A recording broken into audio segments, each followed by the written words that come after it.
सर्वेभ्यः नमो नमः। आज हम सीखेंगे 10वीं कक्षा में पूछे जाने वाले प्रत्यय। सबसे पहले है मतुप प्रत्यय। तो इसको बिल्कुल सरल विधि से सीखेंगे।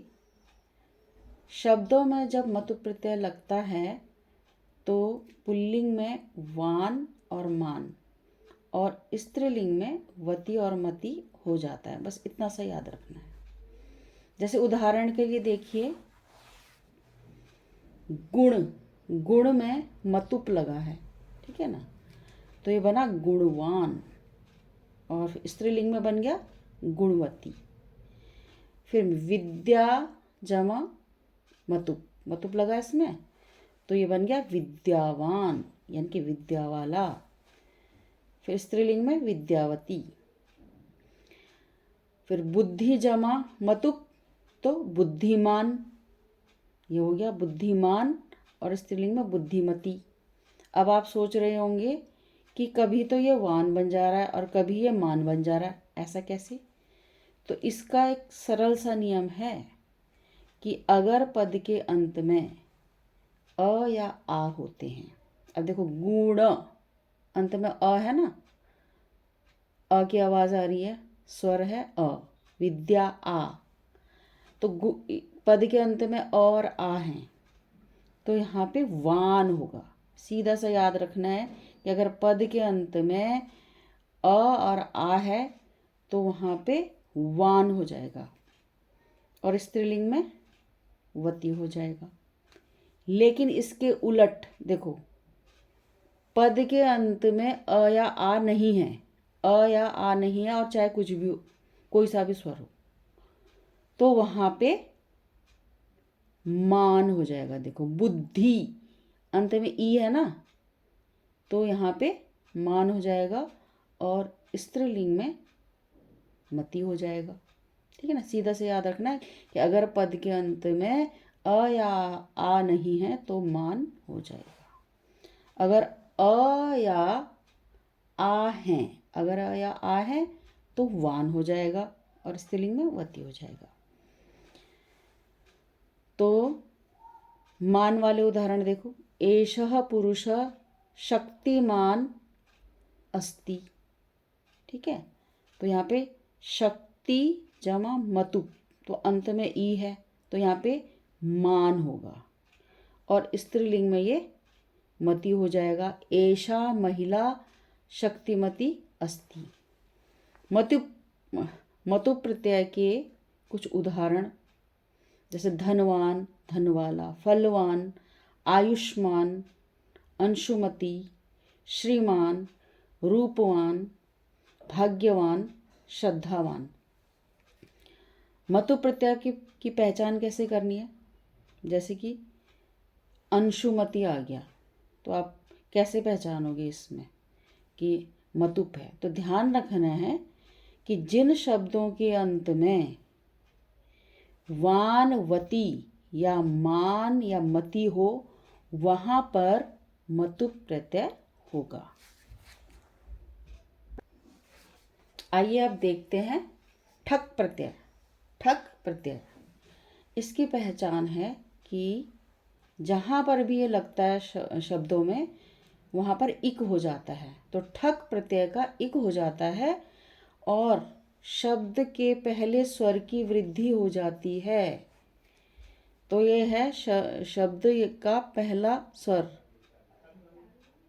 ये ध है ना। अगर पहले स्वर अ या आ हो तो आ हो जाता है, अगर ई ए आई हो तो आई हो जाता है, ऊ ओ औ हो तो औ हो जाता है। अब इसको उदाहरण से देखते हैं, ऐसे समझ नहीं आएगा। अब जैसे है धर्म जमा ठक, ठीक है, धर्म में ठक प्रत्यय लगा तो ये धार्मिक हो गया। एक तो इक हो गया और ध के अंत में अ आ रहा है ना, तो ये आ हो जाएगा। ये देखो ये, तो ये धार्मिक। कर्म जमा ठक कार्मिक, दिन जमा ठक दैनिक। देखो दिन द में ई आ रहा है ना, तो ई का ए हो जाएगा, दैनिक। इतिहास ठक, तो ऐतिहासिक, ई का ए हो गया। भूगोल जमा ठक, तो भौगोलिक। देखो भ में के शुरू वाला स्वर है ना, देखो ये ऊ, तो ये औ हो गया, भौगोलिक। नीति जमा ठक, नैतिक, ई है तो आई हो गया। वेद जमा ठक, वैदिक।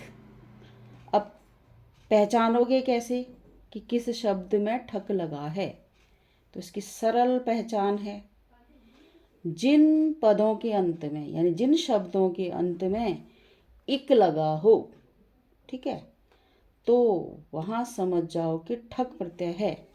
जैसे भाषिक, तो भाषिक में देखो भाषा जमा ठक, तो भाषिक, इसमें इक लगा है ना, तो ये ठक प्रत्यय की पहचान हो गई।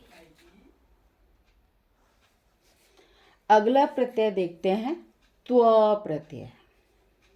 तो त्व प्रत्यय शब्दों के अंत में लगकर त्वम के रूप में दिखाई देता है, और त्व प्रत्यांत यानी कि जिन भी शब्दों में त्व लगा होता है वो नपुंसक लिंग में होते हैं। अब जैसे देखो पशु जमा त्व, पशुत्वम। लघु जमा त्व, लघुत्वम। सम जमा त्व, समत्वम। ये बहुत सरल प्रत्यय है, बस जहाँ इसमें त्व लगा दो और जब ये इसके साथ लग जाएगा तो नपुंसक लिंग में बनेगा समत्वम, देवत्वम। देव जमा त्व, देवत्वम। और इनकी पहचान कैसे करोगे कि किस में त्व प्रत्यय लगा है, तो शब्दों के अंत में त्वम हो तो समझ जाओ कि वहाँ पर त्व प्रत्यय है।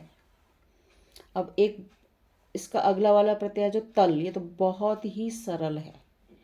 तल का ता शेष रहता है। तल प्रत्यय शब्दों में लगकर ता हो जाता है, जैसे कि मूर्ख जमा तल, मूर्खता। पशु जमा तल, पशुता। मित्र जमा तल, मित्रता। महत जमा तल, महत्ता। ठीक है ना। तो शब्द, तो इसको परीक्षा में पहचानना कैसे पहचानोगे, तो शब्दों के अंत में ता हो, जैसे सरलता है ना, ता हो, तो समझ जाओ कि वहाँ पर तल प्रत्यय है। ये तो ये प्रत्यय और त्व और तल तो बहुत ही सरल है। आइए अब देखते हैं स्त्री प्रत्यय, यानी कि स्त्रीलिंग शब्द बनाने के लिए इसमें सबसे पहले टाप प्रत्यय, जिसका आशेष रहता है। तो अकारांत पुल्लिंग शब्दों को स्त्रीलिंग में बदलने के लिए टाप प्रत्यय का प्रयोग होता है और टाप का आशेष रहता है। सुत जमा टाप सुता, बेटी, ठीक है ना। छात्र जमा टाप छात्रा।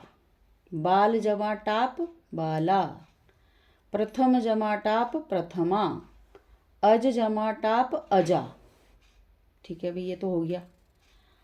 अब आप कहेंगे सेविका कैसे बना फिर, तो इसके लिए एक सरल सा नियम है कि यदि किसी शब्द के अंत में यानी कि पुल्लिंग शब्द में अगर अक अंत में अक हो तो वहाँ पे टाप लगने पर इका हो जाता है। वैसे तो इसका दूसरा वो है कैसे बनता है, अब यहाँ पे इसकी चर्चा नहीं करेंगे, बस ये याद रखना अगर अक है तो इका हो जाता है। जैसे देखो सेवक, सेवक अंत में अक की आवाज़ आ रही है ना, तो सेवक जमा टाप, यहाँ पे टाप लगा तो सेविका, क्या बन गया, सेविका। पहले इक बना, उसके बाद टाप लग के का बन गया, तो सेविका। तो इका याद रखना है। धावक जमा टाप धाविका। बालक जमा टाप बालिका, शिक्षक जमा टाप शिक्षिका, नायक जमा टाप नायिका, सहायक जमा टाप सहायिका, चालक जमा टाप चालिका। हो गया। तो इसको पहचानना कैसे है, कैसे पहचानोगे? तो जिन शब्दों के अंत में आ हो और वो स्त्रीलिंग में हो वहां पर टाप प्रत्यय समझना चाहिए। ठीक है। जैसे लिखा होगा सेविका, तो सेविका, सेविका स्त्रीलिंग भी है और अंत में आ आ आ है, ये भी पता चल रहा है। ठीक है ना। तो आइए देखते हैं स्त्रीलिंग में अगला प्रत्यय नीप प्रत्यय। तो नीप का ई शेष रहता है, बड़ी ई। तो जिन पुल्लिंग शब्दों के अंत में री या न हो तो स्त्रीलिंग बनाने में नीप प्रत्यय का प्रयोग होता है। और दूसरी बात याद रखनी है कि नीप का ई शेष रहता है। अब देखो कर्तृ, तो अंत में री आया देखो, और जमा नीप तो इसको कर्तरी, तो लिखने में ये थोड़ा फर्क हो जाएगा, त्र बन जाएगा।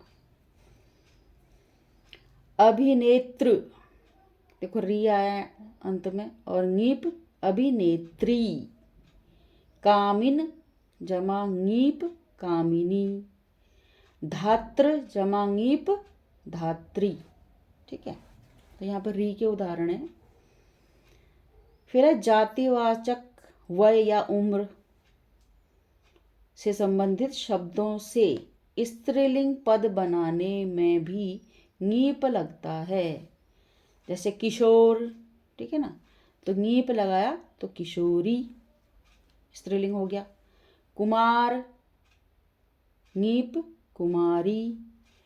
ब्राह्मण जमा नीप ब्राह्मणी। देव जमा नीप देवी।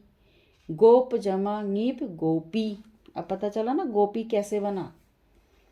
तो इसको पहचानेंगे कैसे? सरल सा तरीका है इसमें भी। यदि शब्दों के अंत में बड़ी ई हो और वो स्त्रीलिंग में हो तो वहां पर नीप प्रत्यय होता है। तो इस तरह हमने आज सारे जो भी 10वीं की परीक्षा में पूछे जाएंगे, सीबीएसई की परीक्षा में जो पूछे जाएंगे, उन प्रत्ययों को अच्छे से समझ लिया है, ऐसा मैं समझती हूँ। आप इसको जहाँ पर भी आपको लगता है हमें समझ नहीं आ रहा है तो आप दोबारा प्रयोग को देख सकते हो और सरल तरीके से समझ सकते हो।